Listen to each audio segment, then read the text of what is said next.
The following is a fan-based parody. Please support the official release. Hey guys, if we reach 1,000 likes, we'll be giving out 2 of our new shirts. All you gotta do is click like, subscribe, and turn on notifications.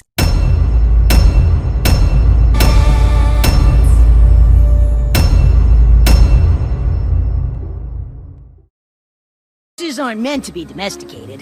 Even in the wild, they like to keep to themselves. Yeah, they love to be apart. That's why they keep themselves in packs. It makes a ton of sense. I mean, look, he's right next to his parents. It's like moving out of your house and moving down the street. It's just rad and itchy and embarrassing. Wait, your scales are so flimsy that the skin can break through it by swelling just a bit. Aren't they supposed to be like for protection or something? There's Pee-wee's parents! But I don't see Pee-wee. Oh, maybe he moved out. Every pony has to leave the nest at some point. Pee-wee! Like I said, he moved out like a whole 3 feet. Ouch!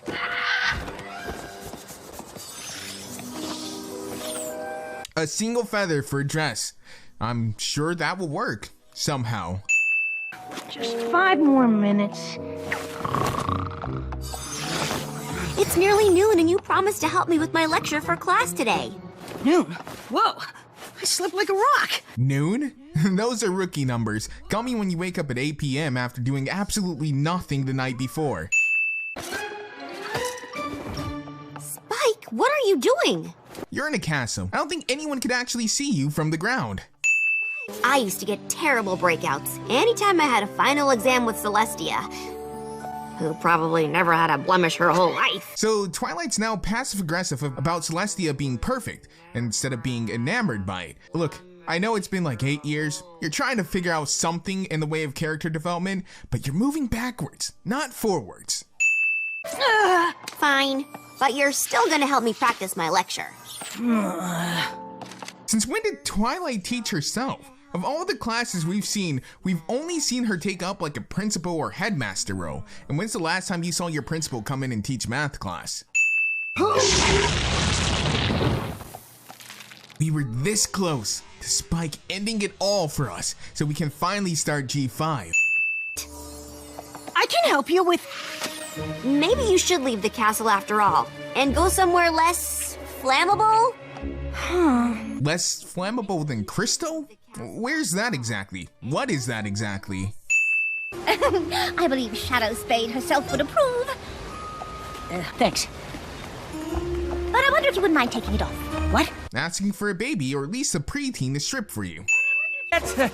We've come a long way to see the school, and I don't want to miss anything. Why is he wearing a He Hearts Manhattan hat while in Ponyville? I have no idea what you're talking about. To turn clothes into ash, that flame would have to be so hot that everyone nearby would probably be burned by it, and that's a huge lawsuit for Twilight. You know, actually, speaking of lawsuits, does the school make money? How exactly are they affording all of this? Is it just taxpayer money? Does the school just get taxes? Does everyone get room, board, and food for free? If so, then I understand why there's so many adults in here. They're literally just coming in here to pretend to learn about friendship to get a useless degree so that they can get a free place to stay in a castle. Leave me alone. What? Leave me alone! I said, leave Me alone! Why is the inability to control one's volume part of puberty? In what way does that relate to growing wings or anything like that? How has no one talked to Spike about this? And how could Twilight not know about such an integral part of being a dragon? Surely Ember or someone else would have told her about this. Greed-induced bigness. That's totally different.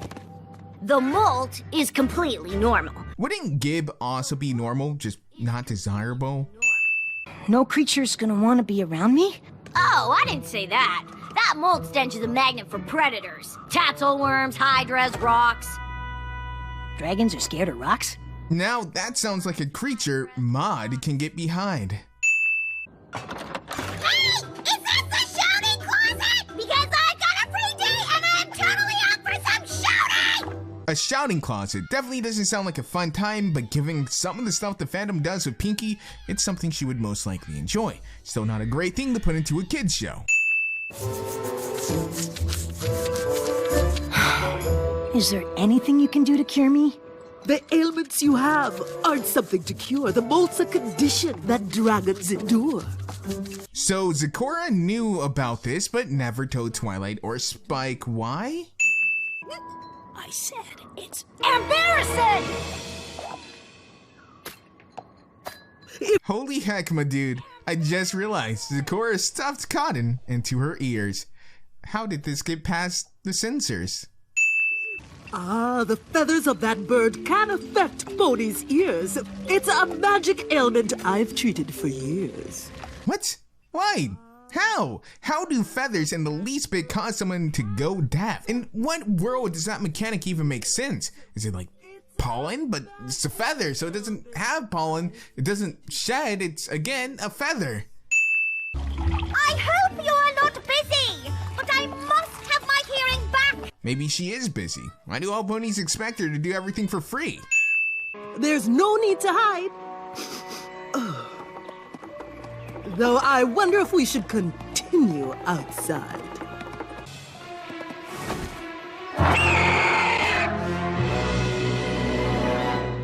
Where did the giant clearing come from and what happened to the hut? How far did they go out that he still had some of Zecora's masks and other material out there? Also, she didn't hear this giant bird? Also, you knew monsters were attracted to your smell, so you went to the Everfree Forest, where they all are. Okay, maybe this wasn't a good plan. You can't hide in a tree. You have to come down. We stand a much better chance on the ground. Yes, getting up high for a creature that flies. Not only are ponies dumb, but I guess dragons are too. There's a giant rock trying to eat me. It's got Zecora. Yes. What? Yeah, I was just at Zecora's, but I'm heading back. I know Rarity can't hear, but she couldn't see the giant bird in the sky, flapping around, uprooting trees, various things like that. About to be eaten by a giant predator attracted to my Molt smell? Molt smell? So I guess the smell is only there when it's convenient for the story, because apparently Twilight can't smell it.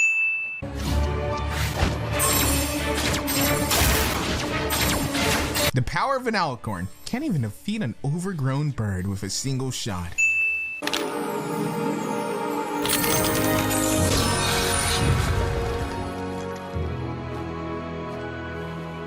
God damn it, M.A. Larson! The absolute madman keeps getting away with it.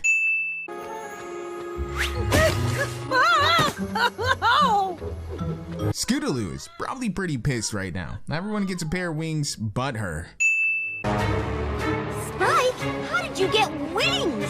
I don't know, but they're pretty awesome. Don't go making air drag a real thing now. You are all the least aerodynamic things in this world.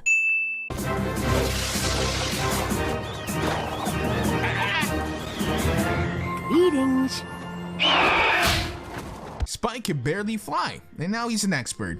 Even flying upside down because, well, it just makes perfect sense. I don't need to carry you anymore, do I? You have wings. They are new, and I don't want to overdo it. Well, you also have wings and you're not flying, so what's your excuse? I'm glad to help, Rarity. But don't you think there's wonderful things about flying that don't involve dresses? Of course, darling. Flying will also be beneficial for you to help me with gowns, frocks, robes, shifts, skirts, minis, manties. Once again, Spike is looked at as a tool rather than a person. And that is the moral of this story.